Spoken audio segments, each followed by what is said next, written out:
সম্মানিত দর্শক, সম্প্রতি ঢাকার মিরপুরে একটি নজিরবিহীন ঘটনা ঘটে গেছে। বিস্তারিত বলব তার আগে একটি মৌলিক বিষয় বলে নেই।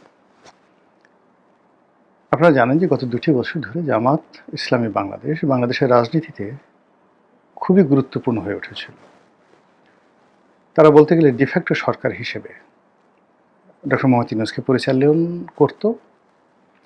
আর যেখানে যেখানে তাদের শক্তিমত্তা রয়েছে, যেখানে তাদের শক্তিমত্তা না থাকা সত্ত্বেও যোগ্য প্রার্থী ছিল বা তারা মনে করেছে যোগ্যতম, সেখানে তারা আগামীতে সংসদ নির্বাচন করবে, সেভাবে তাদের একটা ব্যাপক প্রস্তুতি ছিল। এই লক্ষ্যে তারা বিশ্ববিদ্যালয়, কলেজ, মাদ্রাসা, শিক্ষা প্রতিষ্ঠান,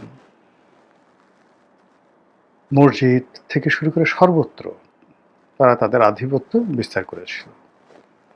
এর বাইরে জামাতের যারা তৃণমূলের সাধারণ নেতাকর্মী, তারা তাদের আবেগকে প্রাধান্য দিয়ে এমন সব অনার সৃষ্টি তৈরি করেছে, সেই অনার সৃষ্টির কারণে চারিদিকে একটা সি রব পড়ে গেছে। আপনারা জানেন যে জামাত তার ধর্মকর্মের যে রীতি, সেই ধর্মকর্মের রীতিতে কতগুলো মৌলিক বিষয় অন্যান্য ইসলাম ধর্মাবলম্বী তাদের সঙ্গে তাদের মতবিরোধ রয়েছে। যেমন এই যে আমাদের দেশে যে পীর, মোর্শেদ, মাজার যে একটা সংস্কৃতি, এটা জামাত একদম পছন্দ করে না। এটাকে জামাত মনে করে শিরক এবং বিদআত। এমনকি এই যে হযরত শাহজালাল রহমতুল্লাহ আলাইহির মাজার, বা এই যে হাইকোর্টের মাজার, কিংবা মিরপুরের শাহ আলী বগদাদির মাজার থেকে শুরু করে যে সকল শত শত বছরের পুরনো ঐতিহ্যবাহী মাজার রয়েছে, এখানে ভক্তরা যায়, মুরিদানরা যায়, কেউ নফল নামাজ পড়ে, কেউ মানত করে, যা কিছু করে, এই পুরো যে কর্মকাণ্ডটি, সেই কর্মকাণ্ডটিকে তারা মনে করে ইসলাম বিরুদ্ধ, শরিয়ত বিরুদ্ধ। ২ নম্বর হলো যে যেগুলো ভণ্ড মাজার রয়েছে, সেই ভণ্ড মাজার বন্ধ করা, ভণ্ড পীরদেরকে শাস্তি দেওয়া, এগুলোকে তারা মনে করে ইবাদতের অংশ, একটা জিহাদে কুল্লিয়া। এবং এগুলোর বিরুদ্ধে জামাতি যারা আলেম ওলামা রয়েছেন, ওয়াজিন রয়েছেন, তারা সেই দশকের পর দশক ধরে, যুগের পর যুগ ধরে বক্তব্য দিয়ে আসছেন। ফলে জামাতের যারা নেতাকর্মী রয়েছেন তৃণমূল পর্যায়ে, তাদের মধ্যে একটা স্বপ্ন যে কোনোদিন যদি আমরা রাষ্ট্র ক্ষমতায় আসি, তাহলে আবু ওহাব নজদি আরবের বুকে যেভাবে সপ্তদশ শতাব্দীতে আন্দোলন করেছিলেন, সফল হয়েছিলেন এবং রাষ্ট্র ক্ষমতা দখল করেছিলেন, ঠিক সেইভাবে তারাও বাংলাদেশে ধর্মের সংস্কার করবে এবং এ সকল অবৈধ মাজার ঠাজার ভেঙে চুরে চুরমার করে দিয়ে সত্যিকার অর্থে ইসলাম তারা পালন করবে। জামাত আরও বিশ্বাস করে বা তারা প্রচার করে যে ইসলামের কিছু হুকুম রয়েছে, আহকাম রয়েছে, যেগুলো আসলে মূল ইসলামের সঙ্গে জড়িত না। যেমন নামাজ, আমরা যে নামাজ যে পড়ি, যেটাকে তারা সালাত বলে, নামাজ ফার্সি শব্দ। তো পুরো নামাজের যে প্রক্রিয়াটি, এটি হলো একটা ইবাদত, একটি মোনাজাত, একটি আরতি। তো সেখানে নামাজ শেষে আবার আলাদা হাত তুলে মোনাজাত করাটা প্রয়োজন নেই, অপ্রয়োজনীয়, বিদআত। এবং তারা বলেন যে এটা আল্লাহ রাসূল নামাজের পরে এই কাজগুলো করেননি কখনো। কাজে যারা নামাজ পড়ে মোনাজাত করেন, তারা তাদের বিরুদ্ধ।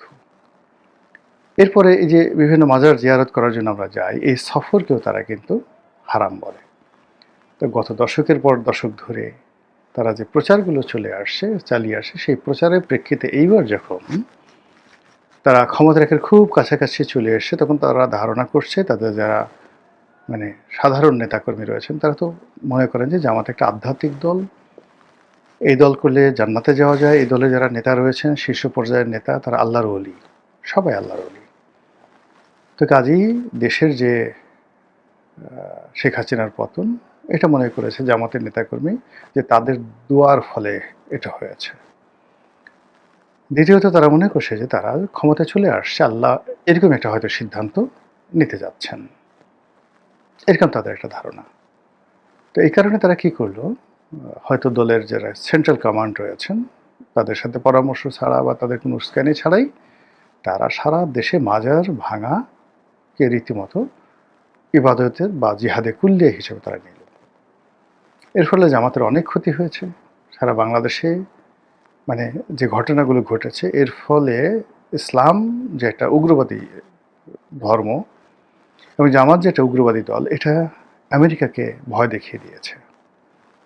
ওসমান হাদির মৃত্যু, ব্যারিস্টারের সেই যাকে বলা হয় আক্রমণ, এবং অনেকগুলো মাজার ভাঙতে গিয়ে সেই অনেকগুলো হত্যাকাণ্ডের মতো ঘটনা ঘটেছে, এবং কবর থেকে একটি লাশ তুলে যেভাবে তারা পুড়িয়ে দিয়েছে, এটা শুধু বাংলাদেশ নয়, সারা পৃথিবীতে জামাত সম্পর্কে নেতিবাচক যাকে বলে একটা ধারণা তৈরি করেছে। কিন্তু এত কিছুর পরও জামাত ডোন্ট মাইন্ড, তারা এটি নিয়ে আসলে তেমন কিছু করছে না।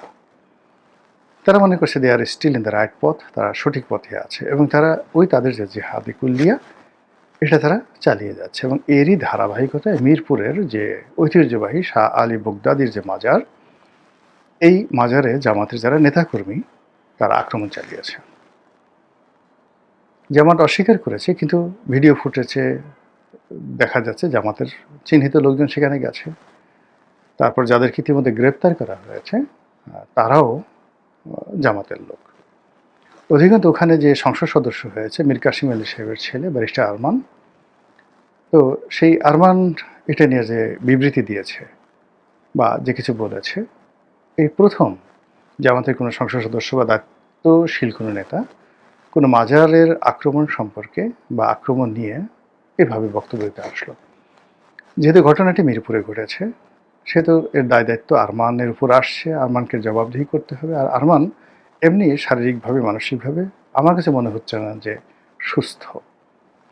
তার আচরণে অনেক অসংলগ্নতা রয়েছে, এমনকি তার ড্রেস কোড, তার কথা। আরমানকে আমি দেখেছি, তার বাবা যখন জেলে ছিলেন আমরা তো একসাথে ছিলাম, মীর কাসিম সাহেবের সাথে একসাথে ছিলাম। তো সেই সুবাদে আরমানের সঙ্গে আমার পরিচয় নেই, কিন্তু আরমান এবং আরমানের সাথে কথা হয়নি, কিন্তু আরমানের অন্যান্য যারা ভাই আছেন তাদের সঙ্গে আমার কথাবার্তা হয়েছে। আরমানের মা, আরমানের বোন, আরমানের চাচা, আরমানের চাচি, অনেকের সঙ্গে আমার কথাবার্তা হয়েছে। তো সেক্ষেত্রে আরমানকে আমি যেভাবে কোর্টে দেখেছি শান্তশিষ্ট, বা আরমান সম্পর্কে তার বাবার কাছে যেটা আমি শুনেছি, কিন্তু এখন যে তার আচরণ যা দেখছি আমার কাছে মনে হচ্ছে যে আরমানের আসলে চিকিৎসা দরকার। এটা জামাতের যারা নেতৃবৃন্দ রয়েছেন অন্তত এটি নিয়ে লুকোচুরি করার কিছুই নেই। দীর্ঘদিন জেলখানায় থাকলে একটা মানসিক বিপর্যয় হতে পারে, সে স্পষ্ট একটা ব্যারিস্টার মীর কাসিম সাহেবের ছেলে, তার আচার আচরণ সেটা মনে হচ্ছে না, মনেই হচ্ছে সে অসুস্থ, ইমব্যালেন্সড, হাঁটাচলা, কথাবার্তা। তো আমি মনে করি তার চিকিৎসা দরকার আছে। এটা গেল এক। ২ নম্বর হলো যে এই মাজারে জামাতের যে আক্রমণ, এটি নিয়ে একটা নজিরবিহীন ঘটনা ঘটেছে। অন্য জায়গায় জামাত যেখানে আক্রমণ করতে গেছে বেশ প্রস্তুতি নিয়ে গেছে, এবং ঘটনাটা ঘটেছে একতরফাভাবে। জামাত মেরেছে, অন্য সবাই মার খেয়েছে, জামাত তছনছ করেছে, অন্য সব কিছু তছনছ হয়েছে। কিন্তু এখানে যারা আছে ঢাকাতে, তারা কিন্তু রুখে দাঁড়িয়েছে। অনেকে এখানে যারা মাজারেতে অনেক লোক থাকে, আপনার হাইকোর্ট মাজারে গিয়ে দেখবেন নানা রকম ভবের পাগল। কিছু মানুষ গিয়ে দেখা যাচ্ছে যে হাইকোর্ট মাজারের সামনে যে মোমবাতির দোকান আছে, আগরবাতির দোকান আছে, সেখানে থেকে তবারক কিনছে, মিষ্টি কিনছে, বা ওইগুলো নিয়ে মাজারে তারা ওইগুলো জ্বালিয়ে দিচ্ছে। কিছু মানুষ আছে ওখানে যারা ভং ধরে থাকে, ছং ধরে থাকে, কেউ গাঁজা খায়, কেউ গলায় অনেকগুলো রুদ্রাক্ষের মাল্য পরে বসে থাকে, কেউ হয়তো ওখানে সন্ন্যাসী সেজে বসে থাকে, কেউ হয়তো একেবারে মানে কাপড় চোপড় নাই, ন্যাংটা বাবা হয়ে বসে থাকে। তো বিভিন্ন মানুষ যায় সেখানে, কেউ হতাশ, কেউ ধর্ম বিশ্বাস করে, কেউ আধ্যাত্মিকতা বিশ্বাস করে, কেউ আংটি বিশ্বাস করে। যে যার মতো করে ওখানে যায়, গিয়ে যার যেরকম রুচি, কেউ পাগলের কাছে বসে, কেউ সিদ্ধি বাবার কাছে গিয়ে বসে, আবার কেউ গিয়া একেবারে সোজা মাজারে গিয়ে কবরের পাশে বসে হাও মাও করে কান্নাকাটি করে। আবার অনেকে যারা শরীয়ত মানে, তারা মাজারের পাশে মসজিদে গিয়ে নফল নামাজ পড়ে, কোরআন তেলাওয়াত করে, নিজের জন্য দোয়া করে, আর ওখান থেকে বের হয়ে আসার সময় মাজারটা, যেটা কবর জিয়ারত যেটাকে বলা হয়, সেটা জিয়ারত করে আসে। তো এই যে হাইকোর্টের মাজার কেন্দ্রিক, যেহেতু আমি এখানে বহুবার গেছি, নামাজ পড়েছি, তো তার চাইতে অনেক অনেক বেশি এরকম ভবের পাগল, অর্গানাইজড পাগল এই পাগলদের আস্তানা হলো শাহ আলীর বগদাদির মাজারে। এবং ওখানে যে আধিপত্য, এখনো পর্যন্ত ওখানে আওয়ামী লীগের লোকদের একটা বিরাট আধিপত্য আছে, বিএনপির লোকদেরও আধিপত্য আছে, জামাতের ওখানে আসলে আধিপত্য নেই। আর যেহেতু আরমান ওখানে সংসদ সদস্য হয়েছে, ফলে বিএনপির যারা লোকজন ওখানে আছে সবাই মোটামুটি বিক্ষুব্ধ, আরমানের প্রতি বিক্ষুব্ধ, জামাতের প্রতি বিক্ষুব্ধ, জামাতের লোকজন যারা আছে তাদের প্রতিও বিক্ষুব্ধ। ফলে সাধারণ মানুষ ওখানে জামাতের পাশে দাঁড়ায়নি, অথবা দেখা গেল এরকম একটা ঘটনা যখন ঘটেছে তখন তারা পাগলদেরকে লাড়া দিয়েছে। পাগল তিতা মিঠা বুঝে না, সেই কি একটা গান আছে না, এটা যে গান গায়, পাগল রে জিলাপি দিও না, সেই তাহিরি যে জিকির করে, গান গায়, তো ওইরকম। তো ওখানকার পাগলরা এই পিটুনি খেয়ে, যা কিছু খেয়ে একটা সময় তারা রিভোল্ট করলো। রিভোল্ট করে পাগল এই জামাতের লোকজনের উপর মায়ের শুরু করলো। ভিডিওতে অত দেখা যায় না। আপনি তো বুঝেন যে স্বাভাবিক মানুষ যখন মারে তখন এক ধরনের আর্ট থাকে। যারা কুম্ফু ক্যারাত জানে তারা বেঁকে স্টাইল করে মারে। মহিলারা যারা মারামারি করে তারা চুল ধরে ধরে শোয়ায় ফেলে। অনেকে বিভিন্ন রকম যার যার মতো করে, যারা সুস্থ মানুষ যারা মারামারি করে। কিন্তু পাগলের যে মায়ের, সে মারটা এবার ওখানে জামাতের যারা লোকজন তারা খেয়েছে, তারা বুঝছে, তারা খামচি দিয়েছে, তারা থুথু দিয়েছে হয়তো বা, আমি জাস্ট আন্দাজ করে বললাম। এখানে পাগলের মতো তারা হয়তো ওই হাতে যে অনেকজনের কাছে একটা চুঙ্গা আছে, কারো পশ্চাৎ দেশে চুঙ্গা ঢুকিয়ে দিয়েছে, কাউকে হয়তো কামড় দিয়েছে, কাউকে হয়তো আশেপাশে কতগুলো গোবর বা গুঠু আছে যেগুলো, এগুলো এনে হয়তো কারো মাথায় ডলে দিয়েছে, হোয়াট এভার মেবি। কিন্তু এটা নিয়ে ভীষণ রকম ট্রল হচ্ছে, ইন্টারনেটে এই দৃশ্য বারবার ঘুরছে এবং সবাই বলছে আরে বাবা, পাগল যা করেছে, পাগলের দল মেরে সেটাই দিছে একদম। আমরা তো আঞ্চলিক ভাষায় যে কথা বলি, একদম সেটাই দিছে, শোয়াই দিছে, যা মায়ের দিছে গো বাবা, একদম বুঝবে পাগলের মায়ের এই প্রথম। তো আমাদের দেশের পাগল খুব সাধারণত ভয় দেখায়, কিন্তু এভাবে সংঘবদ্ধভাবে চায়, মানে পাগল সিঙ্গেলি আপনাকে একটা বাড়ি দিল, মার দিল, কিন্তু সংঘবদ্ধভাবে বাংলার ইতিহাসে পাগলরা একত্র হয়ে এভাবে আক্রমণ চালিয়েছে, এটা এই মাজারে শুরু হলো এবং সেটা বিসমিল্লাহ হলো জামাতকে দিয়ে। আল্লাহই জানে জামাতের ইজ্জত কোন পর্যায়ে আছে, কিভাবে আছে, এবং এই ইজ্জত নিয়ে আগামী দিনে তারা কিভাবে এগোবে। আসসালামু আলাইকুম রহমতুল্লাহি ওয়া বারাকাতুহু।